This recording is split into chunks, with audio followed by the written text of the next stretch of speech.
Those who have watched a number of my deck profiles understand that I'm an optimist about the competitive quality of a number of decks in Yu-Gi-Oh!, holding the belief that the reason the meta is not more diverse is that most decks are left out in the cold because they get a bad rap, no longer the flavor of the month, or simply not flashy and or sexy enough to capture the attention of a number of players. However, the lack of success of Raidraptors is rather perplexing because with the release of Ultimate Falcon and an easy summoning mechanism along with him, in addition to high levels of speed and consistency, why haven't Raidraptors done more against the existing meta? Well, maybe it's deck design, maybe not.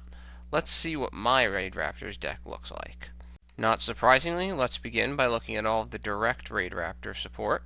The first and only tribute monster is probably the worst Raidraptor monster, as Wild Vulture's attack and effect are both mediocre at best. The level 6 combination restriction on its special summons effect is especially frustrating because it promotes inefficiency. Now, if more good level 3s are ever released, then this card may yet amount to something. But not now. Tribute Lanius is a nice solid card as the highest attacking main deck Raidraptor monster, as 1800 can actually kill other monsters, and its Foolish Burial effect also acts as an auto +1 when combined with Mimicry Lanius. I like running 3. Sharp Lanius is probably the most divisive Raidraptors with regards to whether to play it or not. I'm in the don't play it in the main deck camp. Sharp really does not provide much benefit as its position changing effect is mediocre at best. It's too specific, in part because it only goes from offense to defense rather than just a straight position change in general. However, it does have a nice attack at 1700 and a good main phase 2 special summon effect that can net at least a +1 depending on what the player does with it. Overall, Sharp is a nice card, but it just doesn't work for me well enough in the main deck. However, siding a couple for the Domain Monarch matchup is a good idea. Avenge Vulture is more of a defensive card than offensive because the combinations during your turn are either too slow or too convoluted. Vulture might have been interesting if there weren't a number of other better options. Vanishing Lanius is a critical card in the deck and must be run at 3 to optimize efficiency. Vanishing excels in starting the search train for Raidraptors, and with only a once per turn condition rather than a you can only use Vanishing's effect once per turn condition, multiple Vanishings can be utilized in a single turn if the hand allows for it to create 2-3 XZ summons in a single turn. Mimicry is the best overall searcher in the deck, for it allows the player to grab any Raidraptor card, not just a monster. Its effect will trigger most likely through Tribute Lanius' effect, or being sent to the graveyard as an XZ material. Worst case scenario, if one really wants to search, you can suicide it into an opponent's monster and get the search during your main phase 2. Its on-field effect is alright, but its usefulness has dropped off because of other better XZ options over Blaze Falcon, and one basically needs Vanishing's effect to make it with any real level of efficiency. However, due to its great searching effect, I run 3. It could be argued that Necro Vulture was a nice card before Skip Force and Ultimate Falcon came into existence. Now its purpose has basically been eliminated. Fuzzy is another great card at 3 because of its innate special summoning ability, allowing easy XZ plays, although restricted to Raidraptors only, and its innate self-searching ability, allowing for free +1s, which set up XZ plays on future turns. Obviously, drawing multiple Fuzzies in the opening turn is the only real annoying thing about running 3. Booster is definitely a nice card to ward off attacks against Raidraptors, especially Ultimate Falcon. The most important thing about Booster is its ability to protect Falcon from battle destruction from a viable threat, allowing it to maintain its reign of terror. I run 2 because it's so easily searchable and not applicable in all situations. Singing Lanius works well, but it is not as explosive as some of the other Raidraptors, for its innate special summoning ability requires an XZ monster on the field, and you can only use it once per turn. Due to this drawback, I only run 2 copies, which is probably generally standard among most players, I would imagine. Skull Eagle would have been an interesting and useful card due to its recycling effect, if it was level 4. It being level 3 basically kills any playability, at least in my eyes. Pain Lanius is a nice card at 1 or 2 because it is a slightly less effective version of Fuzzy, as its innate special summoning ability also requires a non-XZ Raidraptor on the field. I run 1 for useful filler more than anything else, but it's still useful filler. With the release of Ultimate Falcon, Last Strix has become one of the most important cards in the entire deck due to its ability to easily summon Satellite Cannon and Falcon from the extra deck to set up Ultimate Falcon off of certain rank-up spell cards. One of the things I think some forget about Last Strix is its innate special summoning ability during the battle phase.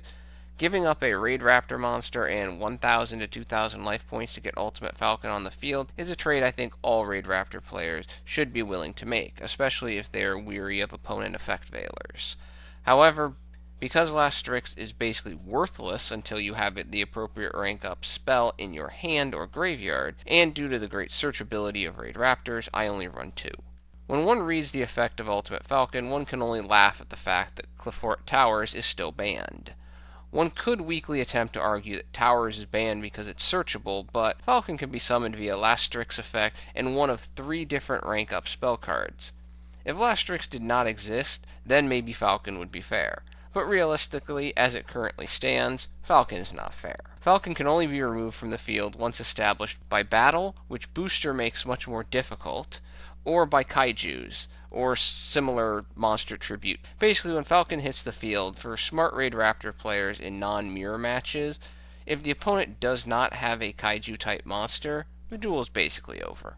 However, with everyone rightfully siding or even maining kaijus, I do run 2 Ultimate Falcons. One almost feels bad for Satellite Cannon Falcon because since Ultimate Falcon's release, it has basically been relegated to a bridge card between Last Strix and Ultimate Falcon. Too bad, because Satellite's not a bad card, but its effects are a little lackluster for what's required to put it on the field, as in my opinion Revolution Falcon is just better. However, because I run 2 Ultimate Falcons, I have to run 2 bridges as well. Speaking of Revolution Falcon, there are some nice OTK combos with Revolution Falcon that have basically been rendered pointless due to the existence of Ultimate Falcon. I run 1 copy of Revolution just in case I want to do some road plowing, but tend not to see it very much because Ultimate Falcon is just better. Blaze Falcon was once the king of the roost for Raidraptor. However, now not so much because of the emergence of, once again, Ultimate Falcon. Ultimate being so much better has shifted rank-up spell card use to the point where Blaze Falcon is typically only summoned via its natural summoning condition through the use of Mimicry's effect. However, in my opinion, Blaze is not good or consistent enough to warrant a spot in the extra deck. The new OCG card, Blaze Burner, I'm going to talk about it here, even though I tend to avoid OCG cards. It's one of those cards that looks promising on paper, but when witnessing its usefulness in actual play, it struggles to be consistently useful for obvious reasons. The biggest problem with Burner is not its own effect, but the general lack of offensive capacity possessed by Raidraptor deck, which makes it more difficult to take advantage of his positive. However, I would run 1 when it's released, just as a kind of a rainy day emergency copy, because its effect is rather powerful. Not surprising to anyone who's played Raidraptors, Force Strix is the key search engine component for Raidraptors, as it produces consistent static +1s that create jumping off point to even more advantage combinations. It also has a nice attack defense increasing effect that makes it difficult to remove from the field via battle, increasing the probability of maximizing its advantage potential. Force also provides some temptation to run some interesting tech cards like Lindblom or Inverse Universe to switch the high defense to high attack. 3 copies.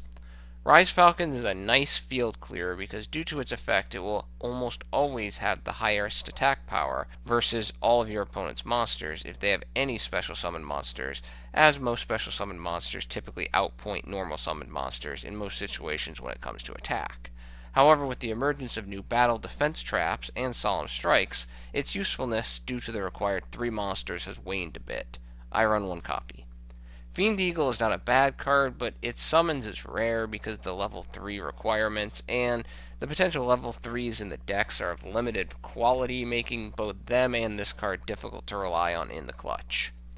I'm going to jump over most of the rank up spells because since this deck build is Ultimate Falcon centric, the only ones that matter are those that allow for a 2 rank jump because there is no currently available rank 9 Raidraptor.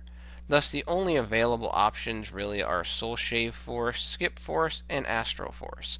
Of the three, Soul Shave Force is probably the least useful because while it received significant attention when released for its ability to put Cyber Dragon Infinity on the field, it is frequently going to have a one-turn slower wait time for putting Ultimate Falcon on the field over either Skip Force or Astral Force because it takes the XZ base from the graveyard, not the field. I run one copy for Cyber Dragon Infinity summoning potential more than anything else. In my opinion, there really is little difference between Skip Force and Astral Force because they both accomplish the same goal, taking a satellite cannon summoned by last Strix and converting it to an Ultimate Falcon. For the purpose of this deck, Skip Force's graveyard effect could have been annoyingly ridiculous by allowing a next turn summons of satellite cannon that was used for Ultimate Falcon, but it requires the summoned target to have previously been properly XZ summoned. Fortunately, that means that Skip can be used to resummon Falcon when the opponent gets rid of it. Astral Force's graveyard effect is nice as well because one can get out an Ultimate Falcon and then if desired back it up via a rank 4 summons that is ranked up into a Revolution Falcon that can help Ultimate Falcon plow the road if the opponent's able to lay down a strong defensive wall. Due to the better graveyard effect for Skip Force, I run 3 Skip Force and 1 Astral Force. Note that while Doom Double Force can also summon Ultimate Falcon, in my opinion, it is incredibly inconsistent and inefficient, so I skip it.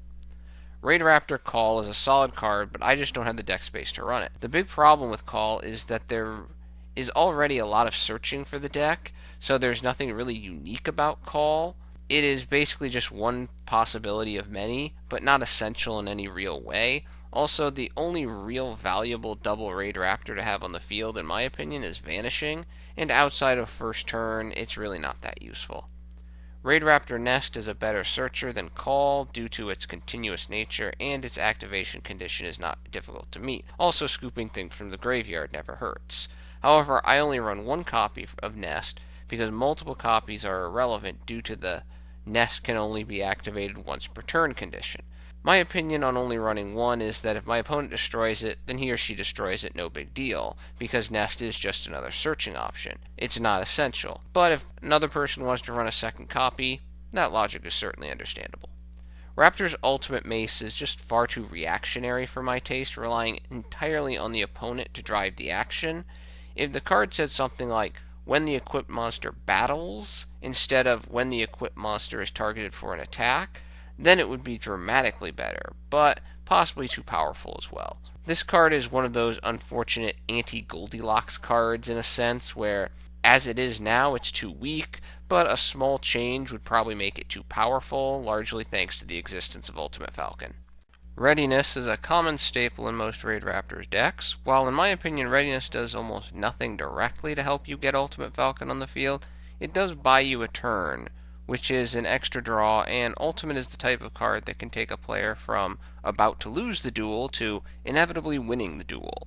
However, Readiness is not as good as some people make it out to be. It's just basically a searchable Wabaku, but it is that searchability that saves its usefulness. In a sense, Readiness works in this deck because Raidraptors are so searchable that one extra turn for Raidraptors is not just plus one card, it can be a plus 3-4 cards through the deck. Also, Readiness can act as a kind of anti-lose buffer in the turn when the opponent removes Falcon from the field versus the time that you can return it to the field with Skip Force's graveyard effect. 2 copies. Return is another one of those cards that reads pretty interesting on paper, but just doesn't get the job done effectively when used in actual practice. Skip it. Raptor's Gust was a great card before Ultimate Falcon came along because it helped support both Revolution and Satellite Cannon. However, now it's been somewhat power creeped by Ultimate Falcon. How weird is that? That I think a 1-for-1 spell trap negation card is no longer useful enough in this deck. Sadly for Gust, Raidraptors, in my opinion, should be an Ultimate Falcon-centric deck, and Gust does not really help getting Falcon on the field with any real increased haste. I do not run any non-Raidraptor monsters in this deck, but as I alluded to earlier, one interesting tech option is Lindbloom, which can take the mostly defensive nature of Raidraptors and turn them offensive by reversing attack and defense values when battling. For the remaining spells, I forego running both Regeki and Soul Charge because Neither really help get Ultimate Falcon on the field despite their powerful effects. I run 3 copies of Twin Twister because hand size is rarely an issue for Raidraptors, and some of those monsters don't even mind being in the graveyard, and getting rid of those Solemns is situation critical for Falcon summoning, by either ensuring last Strix effect actually goes off, or the fact that Falcon actually hits the field. To increase draw power, I run 2 copies of Allure of Darkness, as Vanishing is of little consequence for this deck, 1 copy of Upstart Goblin, and 1 copy of One Day of Peace. In my opinion, 1 day should be mandatory in all Raidraptor decks, because Ultimate Falcon is tied for the biggest momentum shifting card in the game. There is an interesting counterpoint between running 1-for-1 and Foolish Burial. Overall, I don't understand the logic of running 1-for-1 over Foolish Burial, as 1-for-1 is a deck thin of 1, and an overall static negative of 1 that allows you to only summon last Strix, whereas Foolish Burial is a deck thin of 2 and overall static break even when targeting Mimicry. Some may argue that 1-for-1 special summons last Strix, where Foolish Burial only adds it to the hand via Mimicry's effect, but remember, last Strix can special summon itself during the battle phase, and main phase 2 Ultimate Falcon is 99% as good as main phase 1 Ultimate Falcon. Overall, if one elects to run both 1-for-1 and Foolish Burial, then there's no real conflict. I simply find it confusing when one elects only to run 1-for-1, but not Foolish Burial. For me, I run 1 Foolish Burial and 0 1-for-1. I also like running one of my forgotten tech cards in this deck, 1 copy of Moon Mirror Shield, because the one thing Raidraptors almost never lack is monsters in the hand, and Moon Mirror can keep coming back every turn if removed from the field, and make the generally weak Raidraptor family a bunch of wrecking machines. Closing up the deck, I run 1 copy of Vanity's Emptiness as a hedge against the one real threat to Ultimate Falcon, the Kaijus. Finally, one can see that there are 3 free spots. In my opinion, do whatever you want with these spots, but for me, I think there are some interesting tech cards that a lot of other Raidraptor decks don't really run. First, what about Goat's Sarcophagus? It's somewhat slow, but with the searchability of Readiness, one can survive long enough to retrieve the selected card, usually it's going to be a rank-up spell card, and guarantee the acquisition of that particular card in a timely fashion and set up for Ultimate Falcon summoning. Another option is the trap card Magical Hats.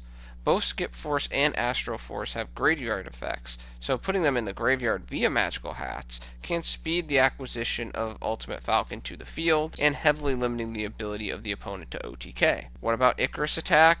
Well, for me, Icarus Attack is always going to be a good card, but in this deck there are just better options for helping getting Ultimate Falcon on the field, and Icarus is not strong enough against the current meta outside of Domain Monarchs. It's a good side deck choice, though. Another option that seems rather popular, because this is a Winged Beast deck, is Swallow's Nest. The problem I have with Swallow's Nest is Vanishing Lanius and Tribute Lanius are the far and away 2 best targets for Nest, but nothing else really jumps off the page as important, so Nest can have some inefficiencies. And again, Nest isn't a rank-up spell card, so it doesn't do a lot to really help you overall win the duel. What about Cattle Call? That seems to be a popular pick in Raidraptors.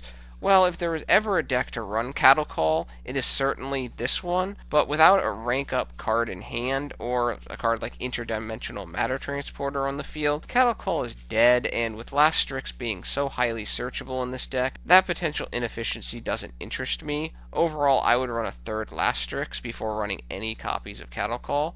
Speaking of Interdimensional Matter Transporter, it's an interesting choice, for it can serve as a valuable double-purpose card in this deck. First, it can act as a quasi-rank-up spell card in the context that last Strix uses its effect to summon an Ultimate Falcon. Then you flip over the IMT, remove the Falcon from the field until the next end phase, when it comes back with its effect reactivated, so to speak. Second, IMT also acts as one of the few actual defense mechanisms against Kaijus, in that it can be activated during the opponent's standby phase, removing Falcon as a Kaiju target for the remainder of the turn. I will say that for those who choose to run Cattle Call, they really should probably run IMTs as well. While IMT is a good card, it's not the one I choose to run. XZ Reborn is also not a bad tech card for this deck, since Ultimate Falcon summoning occurs as a valid XZ summoning via a rank-up spell card. While all of the above choices have their strengths and weaknesses, the card I choose to run is Monster Slots. With the general obsession some players have with draw power, looking at all the individuals that run Pot of Cupidity, for goodness sakes, despite that card being a complete reckless luck sack card, Monster Slots does not get much love. I might be the only person that I've ever seen runs this card in a Shiranui deck, which is far and away the best deck for Monster Slots. Overall, for those running decks with a vast majority of monsters possessing the same level, and don't mind banishing certain monsters, Slots is a nice boost to draw power. With the searching ability of Raidraptors, it is almost guaranteed that Slots will never be dead in hand, making it a quasi-Upstart Goblin with the ability to special summon the drawn card. I run 3 copies, as single draw is more important in this deck than Raidraptor searching because of that need to go get those rank up spells. For the remainder of the extra deck, I run 1 Cyber Dragon Vanity, 1 number S39 Utopia the Lightning, 1 number 39 Utopia, 1 Ice Beast Xerophine, 1 Abyss Dweller. For my final extra deck card, I run 1 copy of a card a number of players seem to forget exists, despite being a quality card, number F0 Utopic Future. It is very easy to get multiple Force Strix on the field to get this guy out when you don't have that rank up spell available and need to get over a particular monster. Also, Utopic Future is rather annoying to get off the field without invoking the power of Kaiju. Note that I side deck Castel just for those decks that have monsters that cannot be removed via battle, because otherwise this deck can deal with threats pretty well. In the end, the general structure of the Raidraptor deck is search and defense until it's time to rank up and rip through all of the opponent's special summoned monsters. This strategy works because it's difficult to get over Force Strix without either card effects or special summoned monsters, and Raidraptors search so well that multiple Force Strix can be placed on the field almost at will in order to produce that stall effect. Now with Ultimate Falcon available, victory is even easier to achieve. However, the chief consistency issue with Raidraptors is the dependency on rank-up spell cards and their inconsistency to put them into your hand. Overall, the modern Raidraptor deck seems to boil down to Ultimate Falcon versus the field, with the chief rivals to Ultimate Falcon being Utopia the Lightning, the Kaiju family, along with the special appearance by Honest now and again. Well, that is my Raidraptor deck. Thank you for your attention and your time. I'm out.